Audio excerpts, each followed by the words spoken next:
Había muchos libros. Bueno, Levítico capítulo 8, vamos a leer hoy de los versículos 12 en adelante. Porque en el versículo 12 dice: y derramó del aceite de la unción sobre la cabeza de Aarón y lo ungió para santificarlo. Después Moisés hizo acercarse a los hijos de Aarón y les vistió las túnicas, les ciñó con cintos y les ajustó las tiaras, como Jehová lo había mandado a Moisés. Aquí está el ropaje y todo la ropa litúrgica. Luego hizo traer el becerro de la expiación, y Aarón y sus hijos pusieron sus manos sobre la cabeza del becerro y de la expiación, y lo degolló. Y Moisés tomó la sangre. Moisés está oficiando como sacerdote, pero como sacerdote extraordinario. No es el sumo sacerdote, era su hermano Aarón. Y Moisés tomó la sangre y puso con su dedo sobre los cuernos del altar alrededor, y purificó el altar, y echó la demás sangre al pie del altar, y lo santificó para reconciliar sobre todo al mismo tiempo. Los tres oficios sacerdotales al mismo tiempo los lleva a cabo Moisés. Hoy vamos a comentar algo muy interesante sobre cómo Moisés toma los tres oficios de profeta, sacerdote y rey, los mismos que después va a tener el Señor Jesucristo según el Nuevo Testamento. Muy interesante este tema. Y cómo incluso el ropaje litúrgico de los sacerdotes es retomado en el Nuevo Testamento para hablar de manera espiritual. Por ejemplo, cuando se habla de que se ponga uno el yelmo de la salvación, y que use uno todo el ropaje militar para prevenirse del pecado y todo eso. Todo viene de Levítico, todo eso. Después tomó la grosura, la grasa, que estaba sobre los intestinos, serían los... Eso tiene un nombre que la hermana el otro día no se recordó, la hermana Eunice, mesenterio. Y la grosura del hígado, y los dos riñones, y la grosura de ellos, toda la grasa, y lo hizo arder Moisés sobre el altar. Mas el becerro, su piel, su carne y su estiércol, lo quemó al fuego fuera del campamento, como Jehová lo había mandado a Moisés. Después hizo que trajeran el carnero del holocausto, y Aarón y sus hijos pusieron sus manos sobre la cabeza del carnero, y lo degolló, y Moisés roció la sangre sobre el altar alrededor, y cortó el carnero en trozos, y Moisés hizo arder la cabeza, y los trozos, y la grosura. Hasta allí vamos a leer ahora esta parte, porque en el boletín tenemos el tema de los sacerdotes, segunda parte, que vamos a complementar con esto que traemos por acá de nuestro librito. Dice aquí en la página 4, de otros textos, capítulo 6 de Levítico, se deduce que el fuego del altar no debe extinguirse nunca. ¿Se acuerdan ustedes de eso? Siempre debía haber fuego en el altar, siempre, fuego encendido. Se supone que aquí se trata de un santuario perfectamente instalado para un pueblo sedentario y no del santuario portátil de un grupo nómada. Esta parte es muy importante. Los capítulos 1 al 7 fueron escritos por una persona o por un equipo de redactores del 1 al 7. Del 8 al 10 es otro. ¿Por qué? Porque la palabra que se usa para santuario, la palabrita hebrea que se usa para santuario, Mishkan, no la vamos a notar, mucho menos. Morada, va a decir el versículo 10, morada, es diferente de tienda del encuentro o la tienda de la alianza.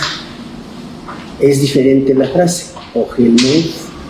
Entonces hay un cambio de término ahí. Entonces el término nuevo que se usa en el capítulo 8 en los capítulos 8 al 10, como dice aquí nuestro comentario de nuestro cuaderno de Pierre Louis, habla de un santuario ya instalado. No se refiere al santuario portátil, a la tienda de campaña, no se refiere a eso. Entonces hay un cambio ahí de terminología y que refleja el cambio de redacción de autor. El accidente que ya conocemos y recordamos del capítulo 10, cuando los hijos de Aarón cometen ese error y caen fulminados delante del Señor, prepara de lejos, así como en la distancia, las medidas que se describirán en números 1 y 17, recordemos que el libro de los números está adelante, para mantener las distancias con respecto a este Dios. Siempre había que mantener distancias, cuya santidad corre el peligro de volverse destructora. Vean ustedes qué tema tan inquietante. Una santidad destructora. Una santidad difícil de tratar. Si Dios es el absolutamente santo, porque recuerden que el santo, santo, santo de Isaías 6, en buen español no se diría así, se diría nada más Señor Santísimo. Nada más, no, es el superlativo en hebreo. Repetir, cantar de los cantares y así. Entonces, santo, santo, santo es subrayar, hacer el superlativo de santo, santísimo. Santísimo. Santísimo sería en buen español. Esa comprensión de lo santísimo, de lo 3 veces santo, según Isaías, tenemos que seguir subrayando que es una realidad bastante ambigua. Y es ambigua porque bendice, por un lado, la santidad de Dios, es benéfica, es útil, es edificante, es buena, pero al mismo tiempo es riesgosa. El que toca lo sagrado no sobrevive. El que se arriesga y pretende tener un contacto con lo más santo, con lo santísimo, no vive para contarlo. ¿Sí? Entonces esto es muy importante. Entonces en números dice 1 y luego en el 17 van a aparecer esos detalles relacionados con el cuidado. Ahí tiene un boletín, por favor. Sí. En la página 4. El cuidado, la prevención para no apegarse y tocar lo sagrado y correr riesgo. Por eso la frase que aparece acá dice como un fuego devorador, un fuego consumidor. Nosotros estamos acostumbrados a esas partes del texto, pero no le damos el contexto antropológico. O sea, nos falta eso. Sería interesante, hay que planteárselo ahora que el hermano Raúl nos ayude con el otro libro de Levítico como literatura. Sería muy interesante, hay que hablarlo con él, que hubiera una especie de comentarios antropológicos a los textos bíblicos, especialmente algunos. Hay algunos por ahí. Por ejemplo, hay un comentario muy bonito, es un estudio clásico ya, es viejísimo ya, publicado por el Fondo. Es un estudio que se llama El folclore en el Antiguo Testamento. O sea, todo el libro está dedicado al Antiguo Testamento, el folclore. Y lo escribió este autor famosísimo, se hizo famosísimo con otro libro de antropología que se llama La Rama Dorada. Pero en ese librito del folclore en el Antiguo Testamento le dedica un capítulo completito, bueno, hay varios episodios, pero uno completito al episodio de Saúl y la pitonisa. Pitonisa. Hay que decirlo completo. Saúl y la pitonisa de Endor, que era el lugar donde ella vivía, a donde la fue a visitar Saúl para pedirle ese favor que le pidió. Entonces hay una explicación ahí completa, antropológica, de todo el suceso. ¿Por qué? Porque sabemos que estaba prohibido consultar brujos, pitonisas, adivinos, estaba prohibido. Pero en la historia él se brinca la tranca, Saúl sabe que está prohibido, va y lo hace, ¿no? Y supuestamente la mujer esta sí lo conecta con Samuel, con su espíritu. En el texto así está contado. Al principio él va disfrazado para que ella no lo reconozca, y lo primero que ella hace cuando entra en trance, porque ella entra en trance, se prepara para entrar en trance, lo primero que descubre es: tú eres el rey Saúl. Sí. A mí no me vengas a engañar. Entonces, lo que ella hacía sí funcionaba en algunas cosas. Primero lo reconoce y después le dice: ¿qué quieres que te haga? Solicito que me traigas el espíritu de Samuel para hablar con él, porque quedaron cosas pendientes de cuando él vivía. Ella se resiste un poco al principio y finalmente le trae el espíritu de Samuel. Entonces necesitaríamos una especie de apoyos. Yo sé que a estas alturas quizá algunas personas digan, no, ya no estoy para esas cosas. No, pero sí. Pero es interesantísimo, es muy útil ver, por ejemplo, ahorita que hablemos del aceite. Hay mucha gente en la iglesia que dice, sí, usemos el aceite para ungir a los enfermos. ¿Y qué características tiene el aceite para eso? ¿De dónde salió eso? Está en Levítico. Que hay una explicación. Es doble la explicación. Es antropológica, pero también es teológica. Es las dos cosas al mismo tiempo. Entonces, si hubiera una Biblia que nos enseñara esas cuestiones así, sería fabuloso, porque uno va leyendo aquí el pasaje, ¿no? Y que el becerro, y que los cuernos del arca, y que esto, y que aquello, ¿no? La mitra, la tiara, el ropaje litúrgico, ¿no? Pero el relato que se hace de ello apunta sobre todo a introducir reglamentos para los sacerdotes, cuya continuación va a seguir en los capítulos 21 al 22. Aquí estamos en los capítulos 8 al 10. Los capítulos 1 al 7 los escribió un equipo, y los capítulos de Levítico. Y los capítulos 8 al 10 los escribió otro equipo, diferente. Y le llama morada al santuario, no le llama tienda ni tabernáculo. No es la casa de campaña portátil que dice acá, sino que ahora ya le llama morada, es decir, es un santuario ya establecido para un pueblo sedentario. Tercer párrafo. Aquí el problema es el del duelo que hay que celebrar por un pariente difunto. El difunto pertenece al ámbito de lo impuro, mientras que los sacerdotes deben vivir en el ámbito de lo sagrado. Entonces los sacerdotes, la familia, los hijos de Abraham y de Aarón, y los descendientes y todas las tribus levíticas, la tribu levítica que hacían el sacrificio y los rituales religiosos, todos ellos entraban y salían de los sagrados y iban a lo profano y estaban yendo y viniendo. De lo sacro a lo profano, iban y venían, aunque ellos pertenecían al ámbito de lo sagrado. Este tercer parrafito subraya algo que es importantísimo. Los sacerdotes, que eran el clero, diríamos hoy, dejarán a los laicos, como decimos hoy. Laico viene de laos, pueblo. Gracias. Perdónenme. No, estoy bien. Laos es pueblo, entonces los laicos son los integrantes del pueblo, también viene del griego. Los laicos son los que iban a llorar y a enterrar a los muertos de la tribu sacerdotal. No lo hacían los sacerdotes, de las propias familias sacerdotales. Muertos que, por otra parte, no son verdaderamente extraños para las otras tribus. Por su función, los sacerdotes pueden decirse parientes de todos los israelitas.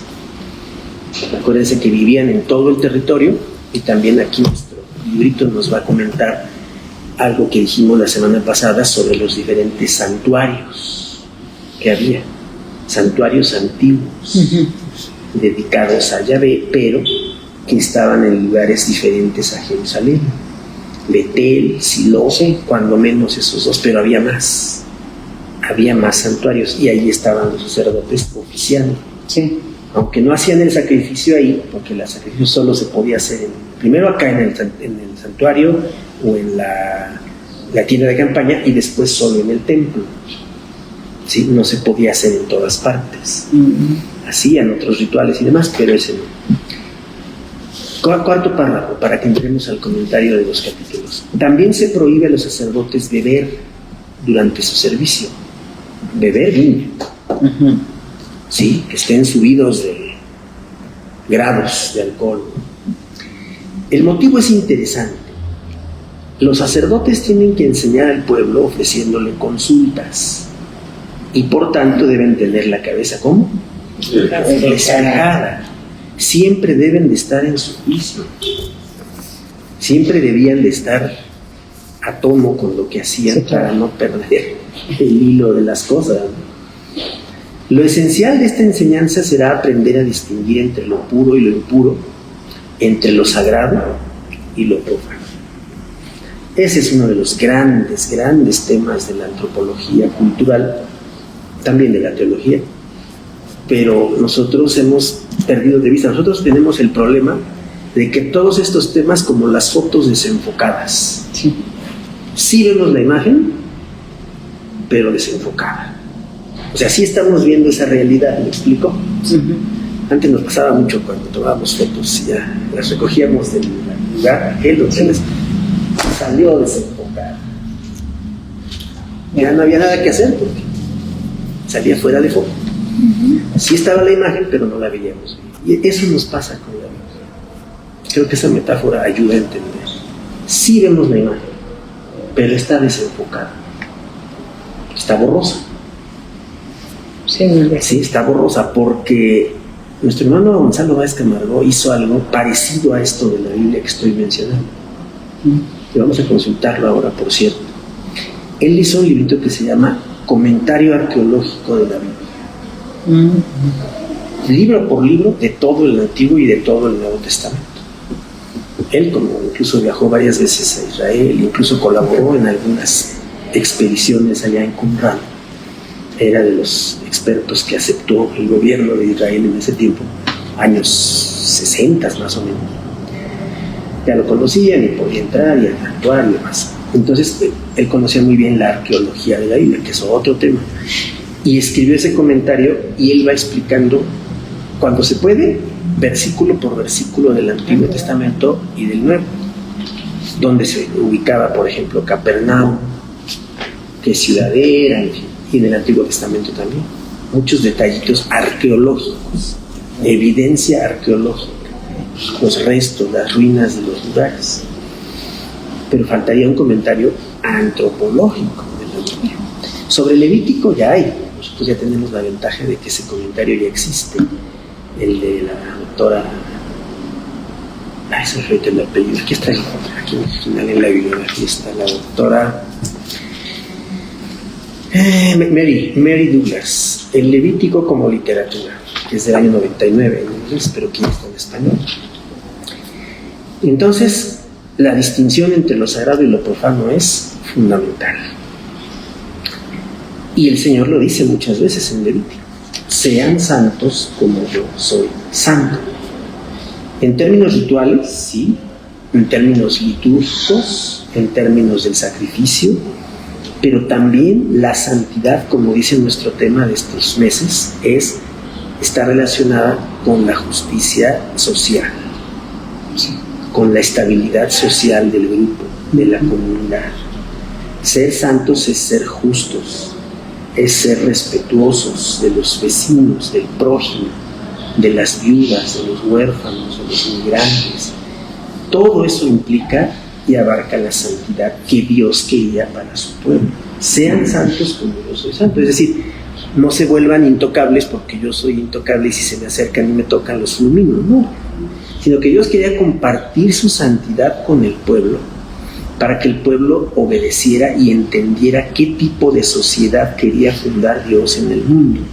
Una sociedad diferente, una sociedad alternativa.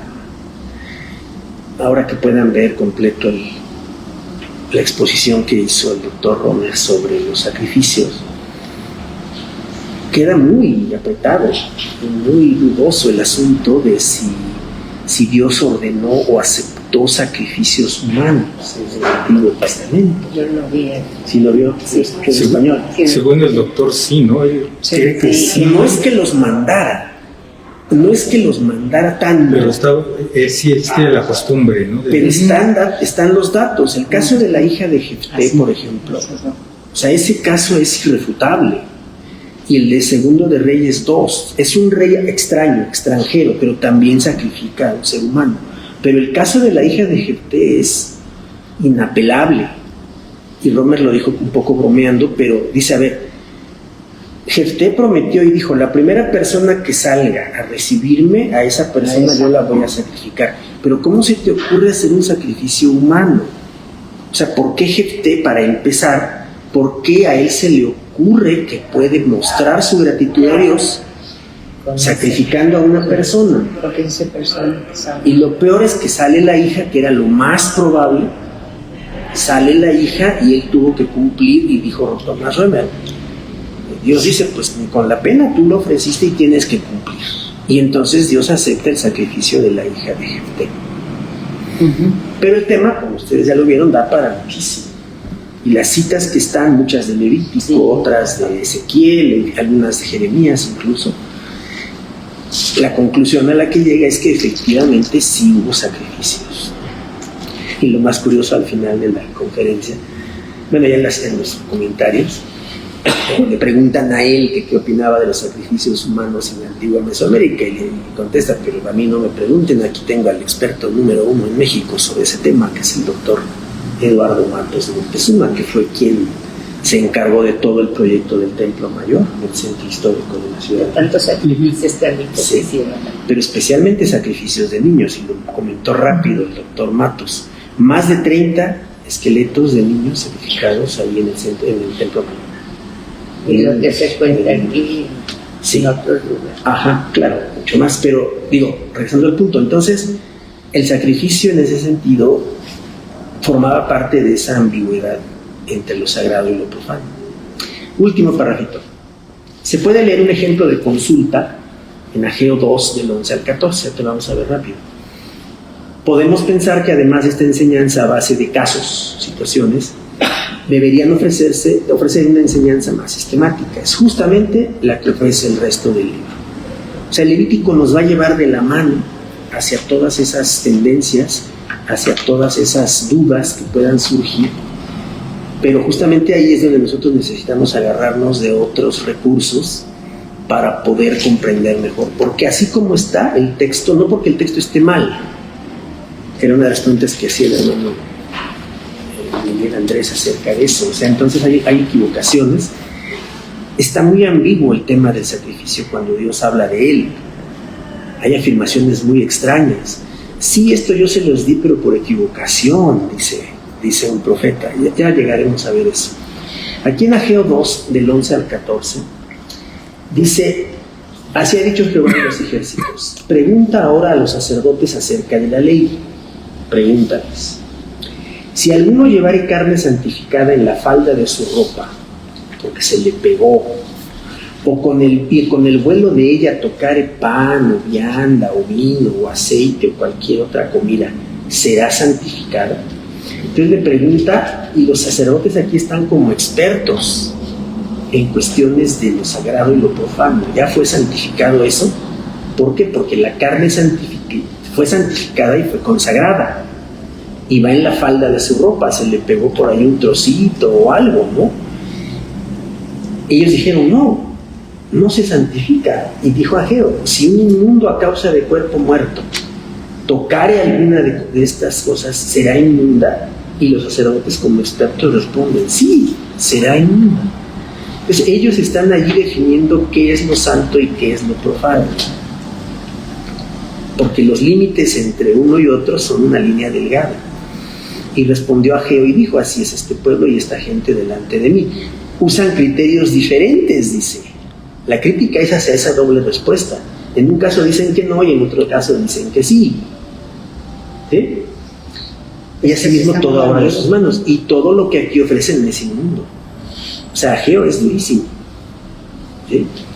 Entonces aquí en la época de Ageo, pues ya estamos en una etapa muy avanzada de la historia, donde las cosas habían evolucionado y habían cambiado muchísimo. Bueno, vamos a comentar, tenemos un buen tiempo hoy, bueno, casi 20 minutos, para comentar algunas de las cosas que tienen que ver, y aquí es importante poner estos tres conceptos lado a lado, que son sinónimos, pero que no son exactamente sinónimos.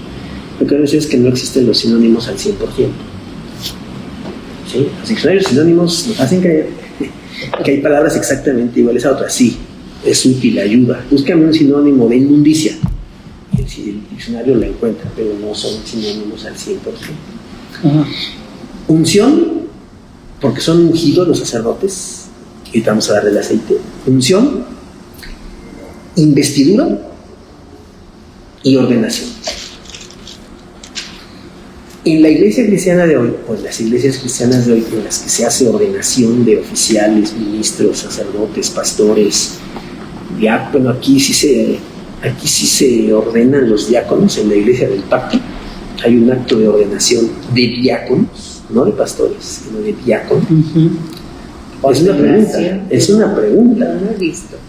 Es una pregunta, porque Ese son... no hay, ese Sí, está la mucho elección, reglamento, está, no hay. está claro, pero al proceso de elección de diáconos Debe ser. tendría que seguir una especie o un acto formal de ordenación de diáconos porque van a fungir como parte del cuerpo de gobierno de una iglesia. O sea, esa es una parte importante. Entonces esos tres conceptos, unción, investidura y ordenación, no son exactamente sinónimos, pero reflejan mucho lo que Moisés hizo. Las tareas principales de los sacerdotes eran los sacrificios, los ritos de purificación y las bendiciones. Por eso en el número 6, Aarón bendice al pueblo, la famosa bendición de Aarón. Los textos antiguos, no así la tradición sacerdotal, incluyen la función de pronunciar profecías u oráculos y dar instrucciones relativas a la Torá, funciones de profeta y funciones de maestros. También lo llevaban a cabo, no era su tarea principal. En la ceremonia de la ordenación sacerdotal como tal, este capítulo que acabamos de leer, 8 del 12 en adelante, Moisés ejerce de sacerdote con plenas facultades y no se le discute que lo sea, simplemente lo hace. Y Aarón y sus hijos, paradójicamente, de laicos, cuya única función es imponer las manos sobre la víctima y comer la parte que les corresponde. Esa era la función de Aarón y de sus hijos. Todavía no se mueren, aquí todavía están vivitos, coleando. Más aún, de alguna manera, podría decirse que Moisés, en su condición de líder del pueblo, está también ejerciendo de rey, ya que en otros lugares del Antiguo Testamento el rey ofrece sacrificios. Y aquí están los casos. Saúl en Gilgal. Gilgal es otro santuario. Ya llevamos cuando menos 3. Betel, puerta del cielo. Silo, donde estuvo Samuel. Y Gilgal. Y ya nos van sonando los nombres. No son familiares, pero desenfocados. Y eso nos pasa a todos. Aquí no estamos exentos. Pero Saúl hizo eso en Gilgal, David lo hizo en Jerusalén, Salomón en Gabaón y en Jerusalén, Jeroboam en Betel y Ahaz en Jerusalén. Saúl, David, Salomón, Jeroboam y Ahaz, 5 reyes del antiguo Israel, presentaron sacrificios ellos mismos como sacerdotes, ejerciendo una parte sacerdotal. Además, es a Moisés a quien Yahvé revela los rituales sacrificiales, y por tanto solo él podía investir correctamente a Aarón y a sus hijos. Este ritual de investidura, y lo de investidura hace alusión a la ropa, a la ropa ritual. Ahorita vamos a entrar al detalle de la ropa. ¿Se acuerdan de lo que era el efod?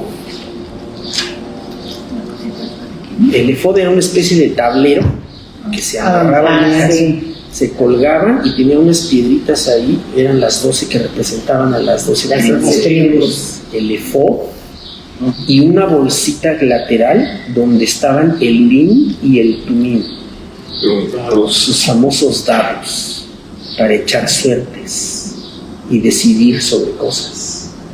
Lo que salga más vale. A ver, ¿qué quieres tú? No, que yo quiero saber si hago esto o esto. A ver, primero, ¿qué quieres? ¿Lo quieres hacer así? Bueno, echamos el dado. 5. No quiere, a ver, salió 6. No, tienes que hacer esto. Eran unos dados. Era echar suertes. ¿No está prohibido? ¿Perdón? ¿No estaba prohibido todavía? No, estaba ordenado de hacer. Era parte. Dentro Sí, pero solo ellos podían hacer. Nada más. Solo ellos. Bueno, ahorita vamos a llegar a ese. Una duda, pastor. ¿Qué relación tiene la imposición de manos en la cabeza de los animales con la imposición de manos en la actualidad en la iglesia? Es parte del mismo, es parte de lo mismo. Y otra vez, el desenfocamiento de las cosas. Vamos a dirigir nuestras manos hacia el hermano que están ordenando. Bueno, ¿y qué pasa? De allí donde estás sentado, ¿mandas energía? ¿O qué le mandas a la ¿y por qué no te acercas y tú mismo lo tocas también? No, extiendan su mano y y algo pasa si extendemos la mano. Todo eso es parte del contexto ritual, antropológico y cultural del desenfocamiento que tenemos. Sí, tenemos razón en el hecho de creer que algo pasa si nos unimos a eso, y sobre todo la imposición de manos. En el Nuevo Testamento está bien claro, y Pablo lo dice, esta persona recibió la unción, no de la ordenación, pero dice por la imposición de manos del presbiterio, dice. No es que fuera la iglesia presbiteriana, no, presbiterio era el grupo de ancianos. La palabra presbítero significa anciano. Entonces no hay nada de presbiteriano ahí, ni mucho menos, por época es imposible. El presbiterio es el grupo de ancianos, en este caso sería la junta de diáconos, en este caso en la iglesia local. Pero entonces habrá que ver qué otros cuerpos eclesiásticos más superiores, entre comillas, son los que participan y llevan a cabo esa imposición de manos. Dicho de otra manera, ¿quiénes están autorizados para imponer las manos? ¿Cualquier persona puede imponer las manos? En la iglesia del pacto y otras iglesias está la creencia de que sí. Otras iglesias históricas más restringidas o más conservadoras, en el buen sentido del término, dicen no. Solamente, como dice el Nuevo Testamento, por la imposición de las manos del presbiterio, es decir, el grupo de ancianos, solo ellos, que a su vez recibieron también la imposición de manos. Todo eso entra en la doctrina del orden. Toda iglesia, y lo comentábamos hace 8 días ya, el sábado de ayer anterior, con el Distrito Centro Norte del Pacto, estábamos explicando eso, la importancia de comprender gobierno, autoridad y orden. Esos 3 elementos que toda iglesia necesita tener: gobierno, autoridad y orden. Toda iglesia debe tener un libro, además del manual ministerial, debe tener un libro de orden. El libro de orden implica la parte litúrgica, incluye la parte litúrgica, pero todos los libros de orden se abren con los credos, confesiones y catecismos que una iglesia reconoce como propios, empezando con el credo apostólico y siguiendo con todo lo demás. Entonces, eso es en cuanto al orden. Y en ese libro específicamente se dice: la imposición de manos procede de la práctica bíblica que nos enseña esto. Evidentemente un libro de orden no se va a meter en cuestiones antropológicas, no es su función. Tiene la función de explicar por qué se hace la imposición de manos, quiénes están autorizados para hacerla, de dónde viene esa doctrina y qué efecto tiene. Entonces, la todo eso cualquiera no es válido. Es que ahí entra lo que la iglesia haya trabajado previamente doctrinalmente sobre el asunto. Si se apega a lo que dice el Nuevo Testamento, no cualquiera puede imponer las manos para un acto de ordenación. Si vamos a orar por una persona X, por salud, por esto o aquello, no hay problema. Pero si vamos a ordenar a una persona para un ministerio, como hizo Moisés, no cualquiera está autorizado. ¿Y si no se ordena, puede ejercer la función de sacerdote? ¿Quién? El que salga del seminario. Es que volvemos a lo mismo. El que salga. Tiene que haber un proceso incluido en el libro de orden que tiene que ver con la autoridad que va a recibir esa persona. Sí, es que ahí entran los pasos que debe seguir una persona para llegar a ser ordenada. ¿Qué pasos? Hay iglesias muy minuciosas, como la iglesia metodista, que le va marcando los pasos al candidato al santo ministerio: pastor probando, pastor en formación, estudiante, candidato, va pasando las diferentes etapas hasta que llega el día de su ordenación ministerial.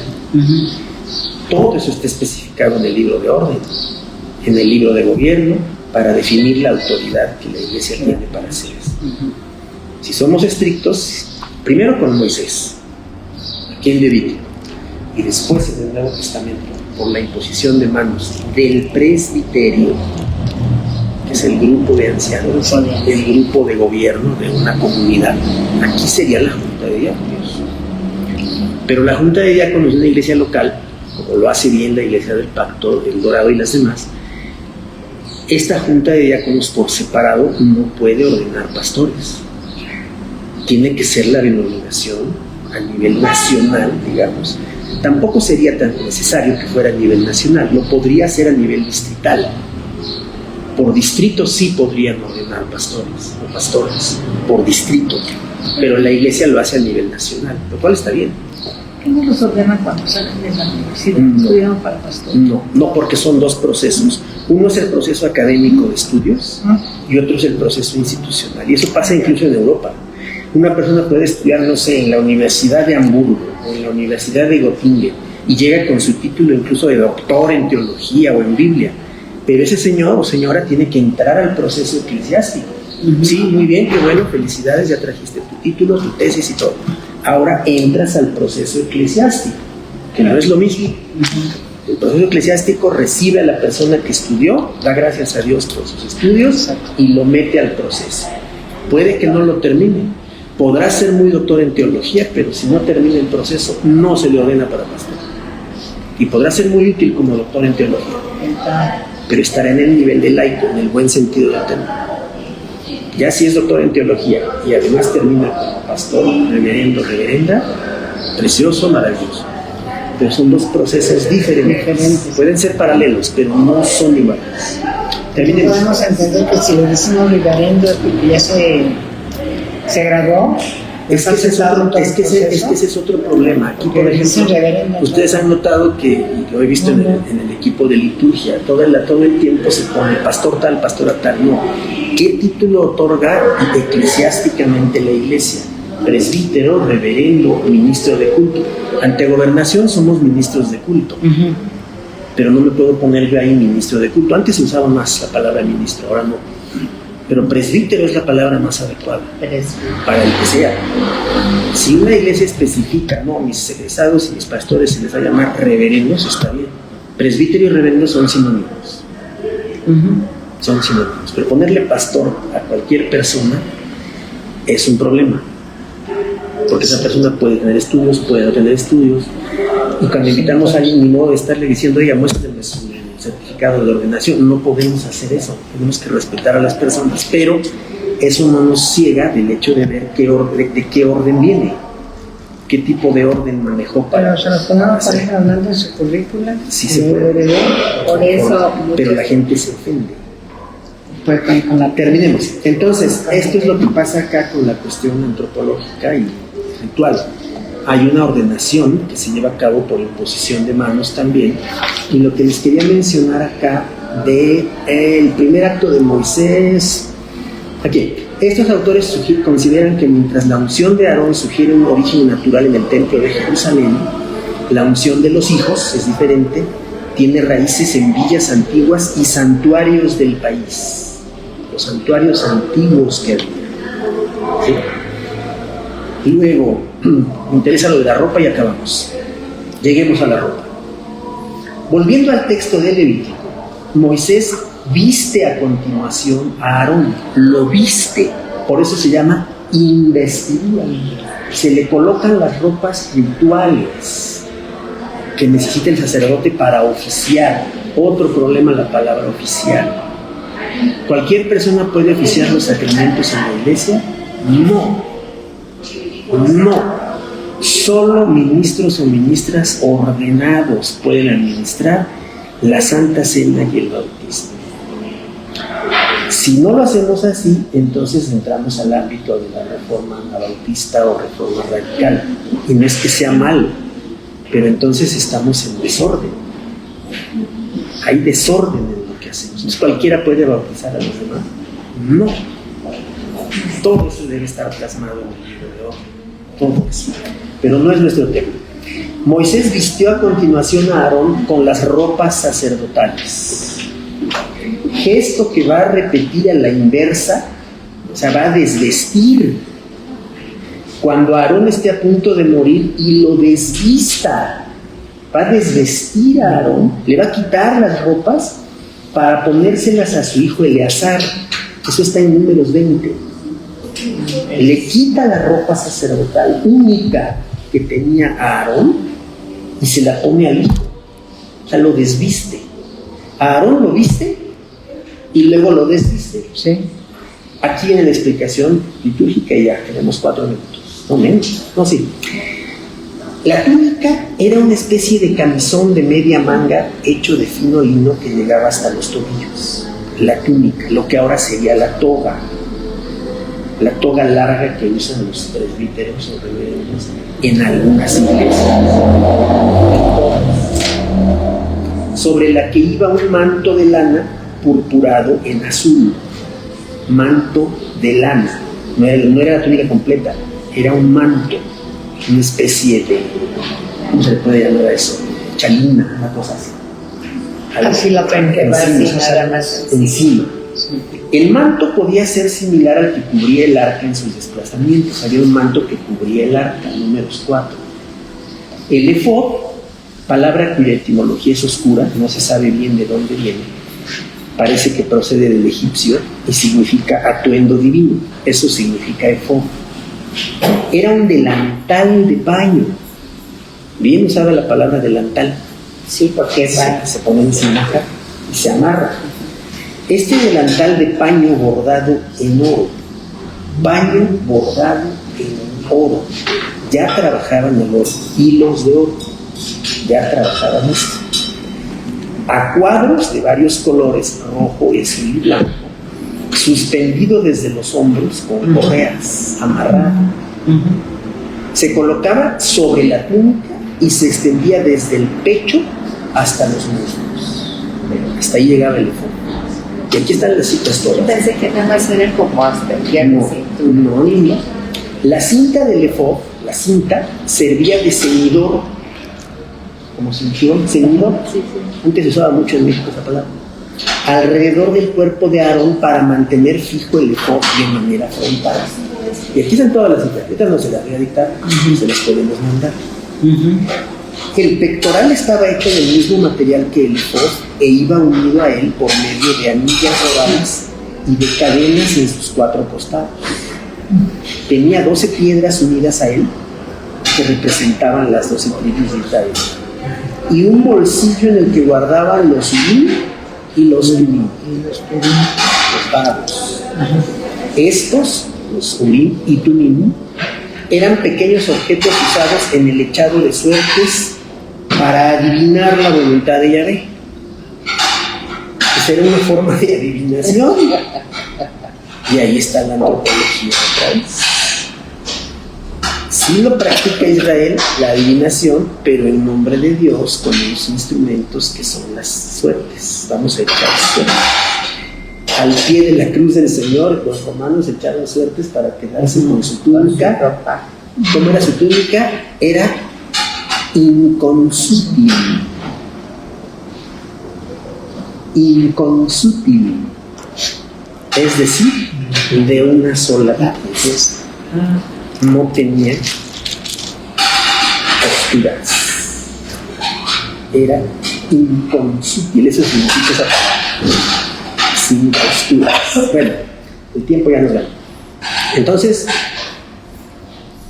a través de ellos, aquí están todas las citas del Urim y el Tumim, en la versión de los 70, a través de ellos se podía obtener un sí, o un no como respuesta, o incluso un no hay respuesta. Salen 5, salen 6, empate. Segunda tanda. No había 0, 0. No, es dado. Si vuelve a salir 6, 6, no hay respuesta. Primero de Samuel 28:6. No hay respuesta. No. O sea que nada más. Si no era un juego de cubilete, para que nos entendamos. No era un juego de cubilete. Porque yo pensé que no era echarle y hasta que no era un juego de cubilete. O sea que era una sola tirada. Probablemente sí, probablemente con una y demás, pero había un no como respuesta. O un no se sabe. Y así sigue, ¿no? Termino. La importancia y la magnificencia de las ropas sacerdotales, particularmente las del sumo sacerdote, adquirió un valor simbólico y moral en el Antiguo Testamento. No era lo simbólico nada más, ya moral, atestiguado en expresiones de: tus sacerdotes se visten de fiesta, Salmo 132, traje justo, vestirse de justicia o revestido de ropas de salvación. Isaías, Job. En el Nuevo Testamento Pablo habla del simbolismo del revestimiento de los cristianos. Hay que vestirnos con, Colosenses 3, entrañas de misericordia, de bondad, de humildad, mansedumbre, paciencia. Tesalonicenses 5, coraza de la fe y de la caridad, con el yelmo de la esperanza de salvación. De modo entonces que el atuendo, la vestidura de los sacerdotes tiene una trascendencia moral, tiene una trascendencia litúrgica, moral y espiritual, incluso en el cristianismo. Esto es muy importante, porque nosotros no usamos ropas litúrgicas en todas las iglesias. No es obligatorio, no es forzoso. Este color morado es un color litúrgico. La camisita trae morado clarito hoy, también es un color litúrgico. El verde. El verde no, tiene sus usos y demás. Hay toda una clasificación de los colores litúrgicos. En la iglesia cristiana, lo sabemos, porque estamos desenfocados. Exacto. Y desclasificamos cosas, no les hacemos caso, no les damos valor. Y la pregunta clásica y caricaturesca: oiga, hermano, ¿y esa bufanda por qué se la puso usted hoy para celebrar la Santa Cena? No es bufanda, es estola. Y ese cuellito raro blanquito que se puso usted, ¿para qué es? Y ese otro cuello que tiene unas tiras blancas hacia abajo, ese es el cuello típicamente del ministro protestante de la Reforma. En las tiras de abajo, de los lados, se puede poner el símbolo del Espíritu Santo, la cruz hugonota, o el símbolo que la iglesia use, pero ese es el uniforme litúrgico protestante por excelencia desde el siglo XVI. No se usa para nada. Cuando alguien se aficiona a eso, la gente lo ve mal, lo ve raro. ¿Y este de qué se El día que yo fui instalado allí en la iglesia, me pusieron la pistola. La tengo guardada, no me la pongo, porque si yo hago eso sin explicación, los primeros que me reclaman son los integrantes de la Junta de Allí. Sí. ¿Y a usted qué le pasa? ¿Por qué está usted haciendo eso si aquí en la iglesia se le está autorizado? ¿No? Pero eso es parte de la educación litúrgica. Y vamos muy despacio, pies de plomo en la educación. Pastor, se me fue una característica. La vestidura debe significa la moralidad, la litúrgica. Litúrgica primero, moral segundo y espiritual tercero. Espiritual es el significado de la acción. Por cierto, como yo me voy a ir ahorita, te voy a dejar este manual al hermano Raúl. ¿Quién me hace el favor de entregarse? Sí, por favor. Para que él va a oficiar las Cena, pero tampoco se pone estola, cuello, no tiene nada. Vino un invitado, no me acuerdo quién lo invitó, y si venía con su estola. Ah, sí, con su toga. Sí, muy propio. Este hermano, Emanuel, él usa toga, a él le gusta usar la toga. Pero lo vemos y no sabemos qué significa. Sí, porque se tiene que explicar, se tiene que enseñar.